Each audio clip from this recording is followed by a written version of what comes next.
खुदावंद में आप सबकी सलामती हो। चौदह से हमसे यकूब से अमल। आज हम इसी तरह आगे बढ़ते हुए मरकस 3 बाब उसकी पहली 12 आयात का मुताला करेंगे। इसकी पहली 2 आयात का मुताला करेंगे। मरकस 3 बाब उसकी पहली आयत। और वो इबादत खाना में फिर दाखिल हुआ और वहाँ एक आदमी था जिसका हाथ सूखा हुआ था। दूसरी आयत का मुताला करेंगे। और वो उसकी ताक में रह गए कि अगर वो उसे सब्बत के दिन अच्छा करे तो इस पर इल्ज़ाम लगाए। यीशु नासरी, ये नासरत का ही वाक़या है। गलील के पास, नासरत के पास इबादत खाना में गए। बानी इसराइल में तब से अब तक इबादत खाने में जो दुआ होती है, प्रेयर होती है, वो सब्बत के दिन यानी सैटरडे के दिन मनाई जाती है। सैटरडे वाले दिन वो की जाती है। सैटरडे वाले दिन बानी इसराइल के लोग फ्री होते हैं, सिर्फ वो यही काम करते हैं, खुदावंद के हजूर झुकते हैं।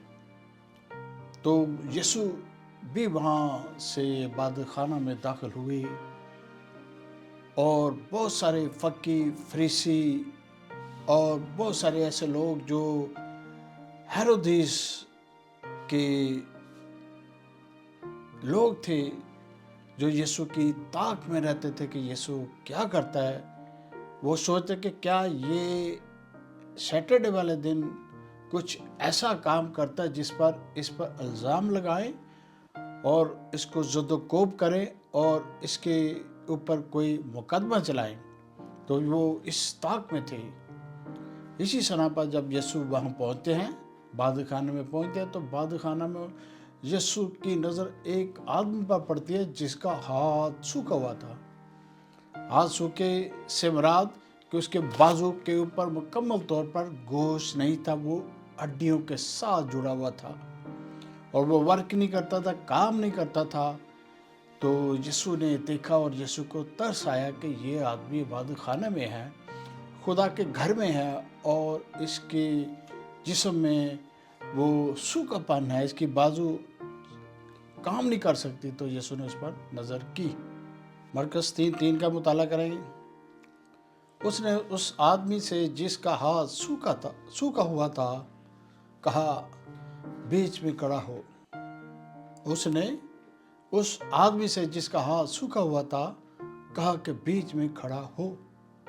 यीशु ने हुक्म किया, यीशु ने हुक्म सादर किया कि तू इस इबादत खाना के सेंटर में आ खड़ा हो। जैसे कि आप दुनिया जानते हैं कि जब चर्चेस में दुआ होती है तो वो अल्टर होता है, पुरपट होता है, जहाँ से पासबान दुआ करते हैं या प्रीच करते हैं या कलाम पेश करते हैं, तो उसके सामने जो जगह होती है वो सेंटर होती है। पीछे लोग होते हैं और सामने प्रीस्ट होता है या पादरी होता है या बिशप होता है या कोई बड़ा ये कलाम देने वाला होता है, तो वो उसका सेंटर होता है। तो यीशु ने इशारा करके बल्कि उसको कहा कि यहाँ आगे आके खड़ा हो, और वो आकर खड़ा हुआ। और चौथी आयत में देखते हैं, इसी तरह आगे बढ़ते हुए चौथी आयत का मुताला करेंगे। और उससे कहा, सब्बत के दिन नेकी करना रवा है या बदी करना, जान बचाना या कत्ल करना, वो सब चुप हो गए। अजीजों, यहाँ पर जो फक्की फरीसी थे, यहाँ बहुत सारे ऐसे लोग थे, वो इबादत खाना में मौजूद थे। और उन्होंने जब देखा कि यीशु ने उस आदमी को इशारा किया और कहा कि ये सामने आ खड़ा हो, तो उन्होंने बहुत सारी ऐसे बेजा बातें की और यीशु ने उनको आंसर किया कि सब्बत के दिन भी नेकी करना अच्छा है या बदी करना अच्छा है। ज़ाहिर बात है कि अब सब्बत के दिन में जब आप चर्चेस में जाते हैं या बहुत सारे ऐसे काम करते हैं, तो नेकी करना अच्छा होता है। नेकी करना जो है तब वो बदी पर वो फजीलत हासिल करता है। بدی کو پیچھے چھوڑ دیتا ہے۔ نیکی کرنا، ظاہری بات ہے کہ وہ فقی فریسی اس وقت تو وہ چپ ہو گئے، لیکن انہیں یہ سارا اچھا نہیں لگا، کیونکہ انہیں ان کی جو ریتی رواج تھی تب سے آج تک اسی طرح ہے۔ کچھ سبت کے دن کچھ ایسا نہیں کرتے، وہ سوچتے ہیں کہ صرف سبت خداوند کے لیے صرف عبادت کرنی ہے، جھکنا خداوند کے آگے۔ لیکن جب آپ دنیا عبادت خانوں میں جاتے ہیں، چرچز میں جاتے ہیں، جھکتے ہیں، کیا کرتے ہیں؟ جا کر اپنی پرابلم لے کر جاتے ہیں، اپنے مسئلے لے کر جاتے ہیں، اپنی پریشانیاں لے کر جاتے ہیں۔ کسی کو کوئی بیماری ہے، کسی کو پیسے کی حاجت ہے، کسی کو کچھ ہے، اس دنیا میں کسی نہ کسی کو کچھ حاصل کرنا ہے۔ جیسے ابھی حالاتوں میں آپ دیکھیں، سلطنت پر سلطنت چڑھائی کر رہی ہے، لوگ ایک دوسرے کو نیچا دکھا رہے ہیں، ایک ممالک دوسرے ممالک کو نیچا دکھا رہا ہے، پاور شو چل رہا ہے، پاور چل رہی ہے، لوگ ایک دوسرے کے خلاف ہیں، لوگ ایک دوسرے کو زد و کوب کرتے ہیں، ایک دوسرے پر حملہ کرتے ہیں، طاقت کا استعمال کیا جاتا ہے۔ یہ ساری باتیں آخری ایاموں کی نشانیاں ہیں۔ لوگ صبر میں، لوگ ایسے مسئلوں میں پیش نہیں آتے، لوگ چاہتے ہیں کہ ہمیں کچھ نہ کچھ حاصل ہو۔ تو یہاں عبادت خانوں میں بھی اسی طرح لوگ جاتے ہیں کہ ہمیں کچھ نہ کچھ حاصل ہو، خدا کے حضور جھکیں، خدا سے برکت لے کر نکلیں۔ یہ برکت ہی ہے، اگر کسی کو شفا ملتی ہے تو وہ برکت ہے، اگر وہ بیماریوں سے شفا لیتا ہے برکت ہے، اگر اس کے مسئلے مسائل ختم ہوتے ہیں تو اس میں برکت ٹھہرتی ہے۔ تو چرچز میں تعلیم لینے کے علاوہ لوگ اور طرح کی برکت بھی لینے جاتے ہیں۔ تو اسی طرح وہ سوکھا آدمی بھی، جو سوکھا بازو والا آدمی تھا، وہ ہمیشہ ہی چرچ میں جایا کرتا تھا، وہ ٹیمپل میں جایا کرتا تھا، لیکن اس کو برکت نہیں ملتی تھی، کیونکہ وہاں پر برکت والا موجود ہی نہیں تھا۔ وہ ٹیمپل میں جاتا تھا کہ تاکہ اس کو برکت ملے، وہاں اس کو برکت نہیں ملتی تھی، وہاں ریتی رواج سے دعا نماز کی جاتی تھی۔ تو جب وہ برکت دینے والا وہاں خود موجود ہے تو وہ کیوں نہ اسے برکت دے گا اور اس کو اچھا بھلا کرے گا۔ اس کو یسوع المسیح نے اچھا بھلا کیا۔ 5ویں آیت کا مطالعہ کریں گے، 5ویں آیت کا مطالعہ کریں گے۔ اس نے ان کی سخت دلی کے سبب سے غمگین ہو کر چاروں طرف ان پر غصے سے نظر کر کے اس آدمی سے کہا، اپنا ہاتھ بڑھا۔ اس نے بڑھا دیا اور اس کا ہاتھ درست ہو گیا۔ یسوع نے الٹر ہی سے کہہ دیا تھا کہ اپنے ہاتھ کو بڑھا، اپنے ہاتھ کو اوپر کر۔ اس نے دونوں ہاتھ اوپر کیے، ایک ہاتھ سے دوسرے ہاتھ کو پکڑ کر اس نے اوپر کیا۔ تو یسوع کے کہنے سے ہی اسی دم، اسی وقت، اسی دم لوگوں کے درمیان اس کے جو سوکھا پن تھا ہاتھ کا، اس کے ہاتھوں پر گوشت چڑھ گیا اور اس کا ہاتھ مضبوط ہو گیا۔ یہ سارے دیکھ کر حیران پریشان ہوئے، اور یسوع وہاں غمگین بھی ہوا، کیونکہ بہت سارے فقی فریسی بنی اسرائیل کے لوگ یہ سارا کچھ دیکھ کر پریشان ہو گئے تھے۔ یسوع انہی باتوں سے غمگین ہوا کہ یہ ان باتوں پر ایمان کیوں نہیں لے کر آتے، کہ ان کی آنکھوں کے سامنے اتنا بڑا معجزہ ہوا تو بھی وہ بری بری باتیں، برے برے منصوبے، برے برے خیالات اپنے دلوں میں لاتے ہیں۔ 6 آیت کا مطالعہ کریں گے، مرکز 3:6۔ پھر فریسی فی الفور باہر جا کر ہیرودیسیوں کے ساتھ اس کے برخلاف مشورہ کرنے لگے کہ اسے کس طرح ہلاک کریں۔ وہ فوری طور پر جب وہ ٹیمپل کا عبادت کا وقت ختم ہوا تو فوری طور پر باہر گئے اور کانوں میں کسر پسر انہیں کرنی شروع کی، کانوں میں باتیں کرنے شروع کی، آپس میں گلیوں بازاروں میں کھڑے ہو کر باتیں مشورہ کرنا شروع کیا۔ ہیرودیس کے جو لوگ تھے، سپہ سالار تھے، یہاں بہت سارے ایسے لوگ تھے جو گورنمنٹ کے ان کے ساتھ باتیں کرنے شروع کی، اس آدمی کے ساتھ کیا کریں، اس کے برخلاف مشورہ کرنے لگے کہ اس کو کس طرح ہلاک کرے۔ وہ قتل کے منصوبے بنا رہے تھے، اس کو پکڑنے کے منصوبے بناتے کہ اس کے اوپر کیسے ہم فتویٰ دیں تاکہ اس کو ہلاک کریں۔ وہ بڑے بڑے جب وہ جاتے بڑے بڑے لوگوں سے انہوں نے مشورے کیے کہ کس طرح اس کو پکڑیں، اور عزیزو انہوں نے یہ منصوبے اپنے دلوں میں ہی رکھے کہ وہ وقت آئے گا کہ ہم یسوع کو پکڑیں گے اور اس کو قتل کی سزا کا حکم دلوائیں گے۔ اسی طرح آگے بڑھتے ہوئے ایک ورس کا مطالعہ کریں گے، لوکا 6:11 کا۔ وہ آپے سے باہر ہو کر ایک دوسرے سے کہنے لگے، آؤ ہم یسوع کے ساتھ کیا کریں؟ آپے سے باہر ہو گئے اور کہنے لگے کیا کریں کہ یسوع کو ان باتوں سے روکیں، کیونکہ وہ جو تب سے اب تک بنی اسرائیل جس پریکٹس میں ہیں، جیسے وہ پریکٹس کر رہے ہیں، خدا کے حضور جھکتے ہیں، پریکٹس کرتے ہیں، جو بھی کرتے ہیں، لیکن ان کے اندر وہ روح نہیں ہے جو کہ شفا والی روح ہو، شفا لینے والی روح ہو۔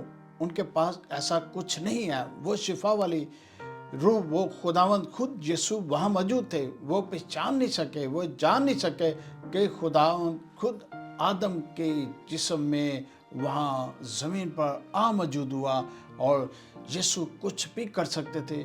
یسوع یہ نہیں چاہتے تھے کہ جب تک ان کا کام مکمل نہ ہو وہ لوگوں کے لیے وہ برکت دیتے رہیں، لوگوں کو شفا دیتے رہیں، تاکہ وہ آسانی سے سارا اپنا کام کر سکے۔ لیکن یہاں پر وہ کام شروع ہو چکا تھا کہ یسوع کے خلاف انہوں نے مشورہ کرنا شروع کر دیا کہ یسوع کو ہم کس طرح پکڑے۔ اسی طرح زمین پر بھی لوگ اسی طرح ہیں، وہ ان لوگوں کو پسند نہیں کرتے جو سچائی کی بات کرتے ہیں، وہ سچی بات کرتے ہیں، حق کی بات کرتے ہیں۔ حق والے لوگوں کو لوگ پسند نہیں کرتے۔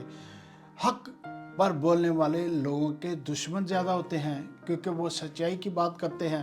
وہ جو حق کی بات نہیں کرتے وہ شیطان کے ساتھ چل رہے ہوتے ہیں، شیطان کے پیروکار ہیں، شیطان کے بڑے بڑے منصوبوں کے ساتھ چل رہے ہوتے ہیں، وہ سچی بات کو ماننے پر تیار ہی نہیں ہوتے۔ یہاں پر بھی بنی اسرائیل سچائی پر چلنے کے لیے تیار ہی نہیں تھے، وہ زمینی رسومات پر تیار تھے، لیکن وہ خداوند کی باتوں پر عمل کرنے کے لیے تیار نہیں تھے۔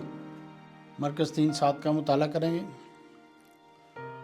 اور یسوع اپنے شاگردوں کے ساتھ جھیل کی طرف چلا گیا، اور گلیل سے ایک بڑی بھیڑ پیچھے ہو لی، اور وہاں سے نکل کر وہ جھیل کی طرف چلے گیا۔ جھیل وہ گلیل کے اندر تھی۔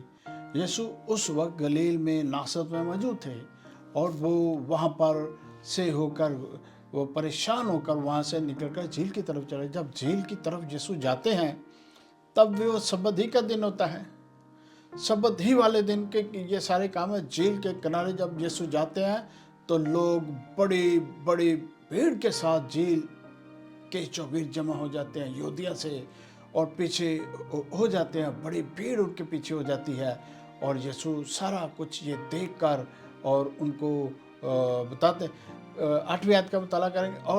اور یروشلم اور ادمیہ سے یردن کے پار اور سور اور سیدا کے آس پاس کے ایک بڑی بھیڑ یہ سن کر کہ وہ کیسے بڑے بڑے کام کرتا ہے اس کے پاس آئی۔ یروشلم سے لوگ آئے تھے، یردن پار کے لوگ آئے تھے، سور اور سودا کے لوگ آئے تھے۔ سور کہتے ہیں شام کے، یعنی سیریا کے، سیدا کے لوگ، ان کے پاس بڑی بھیڑ یہ سن کر آئی کہ وہ کیسے بڑے بڑے کام کرتا ہے۔ وہ لوگ اس لیے نہیں آئے تھے کہ وہ ٹیمپل میں جا کر دعا کرے، وہ اس لیے آئے تھے کہ یسوع سے شفا لے۔ کسی کے اندر شیطانی قوت تھی، کسی کا ہاتھ سوکھا ہوا تھا، کسی کو کوڑ تھا، کسی کو کچھ تھا، کسی کو طرح طرح کی بیماری تھی، کہ کوئی فالج کا مریض تھا، کسی کے پاس بولنے کی طاقت نہیں، کسی کے پاس سننے کی طاقت نہیں تھی۔ وہ طرح طرح کے لوگ ان شہروں سے، ان جگہوں سے آئے تھے، بڑا سفر کر کے آئے تھے، یسوع کو ڈھونڈتے پھرتے تھے۔ یسوع جھیل کے کنارے وہاں تھا، اور وہاں ساری بھیڑ جھیل کے کنارے پہنچی۔ اسی طرح آگے بڑھتے مرکز 3:9 کا مطالعہ کریں گے۔ پس اس نے اپنے شاگردوں سے کہا، بھیڑ کی وجہ سے ایک چھوٹی کشتی میرے لیے تیار کرو، تاکہ مجھے ڈبا نہ ڈالیں۔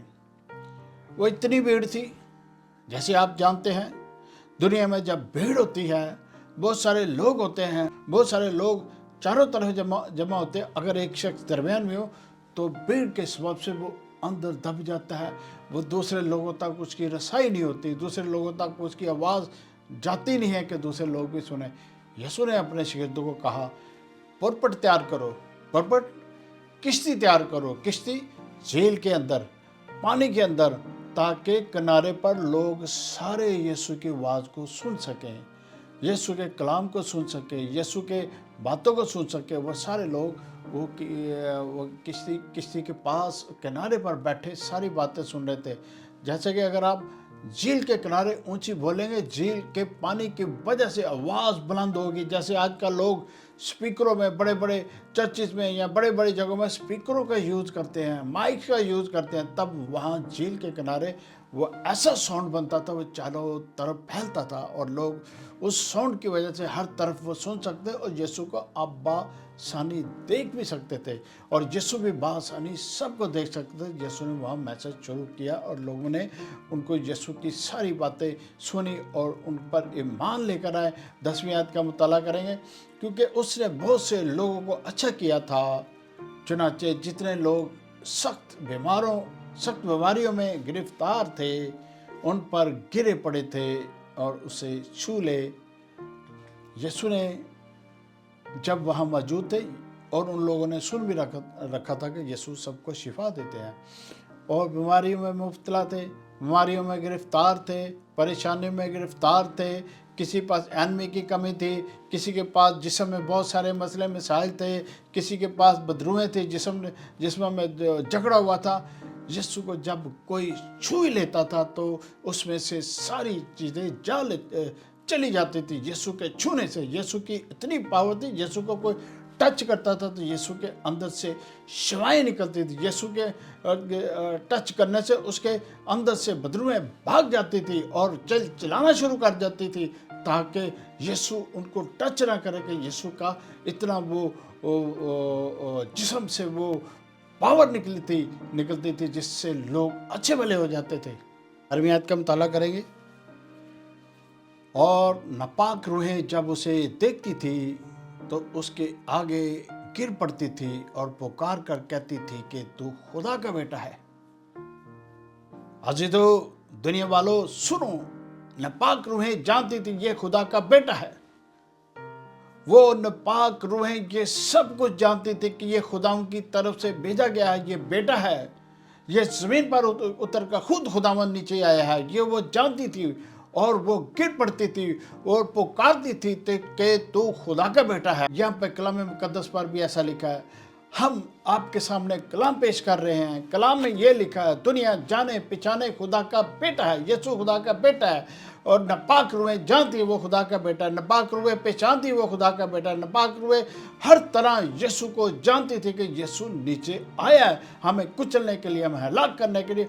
यीशु के टच करने से वो पुकार कर कहती थी कि तू खुदा का बेटा है, तू हमें हलाक करने आया है।